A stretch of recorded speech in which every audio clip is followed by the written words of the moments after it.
চূড়ান্ত ভাবে লেজিটিমেসি হারিয়েছে।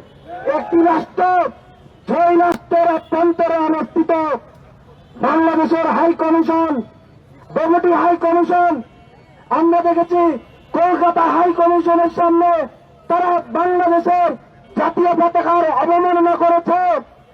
ঢাকা থেকে কিন্তু পাল্টা স্টেটমেন্ট দিয়েছে। আজকে দেখলাম আগরতলায় যে ডেপুটি হাই কমিশন ছিল, সেই হাই কমিশনের ভেতরে ঢোকে বাংলাদেশিদের ধরে ধরে পেটানো হয়েছে। আমরা বলতে চাই, পাল্টা স্টেটমেন্ট যেন বাংলাদেশের এই গণ-অভ্যুত্থানকারীদের পক্ষ থেকে না যেতে হয়, তাহলে কিন্তু মুরগির গলা চাপ দিয়ে ধরা হবে।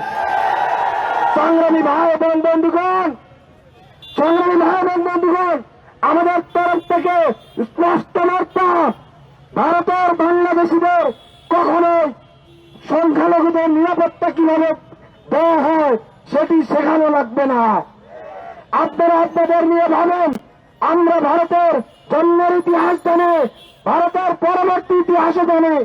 আমরা জানি হায়দ্রাবাদের ইতিহাস, আমরা জানি 2018 সালে কিভাবে কাশ্মীরে গণহত্যা চালানো হয়েছে।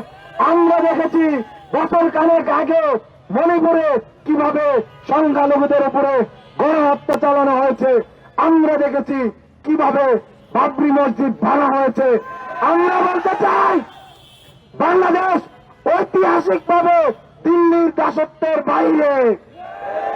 যখন দিল্লি সালতানাত চলত ভারতবর্ষ, তখন এই বাংলাদেশে স্বাধীনভাবে চলেছে। যখন ব্রিটিশ সাম্রাজ্যবাদ এই ভারতে এসেছে, তখন কিন্তু হাজী শরীয়তুল্লাহ দুদুমিয়া দাঁড়িয়ে গেছে, ফরাইজি আন্দোলন হয়েছে। তিতুমিররা কিন্তু বাঁশের কেল্লা নিয়ে নেমে পড়েছে। দিল্লির দাদাবাবুদের এটি মাথায় রাখতে হবে।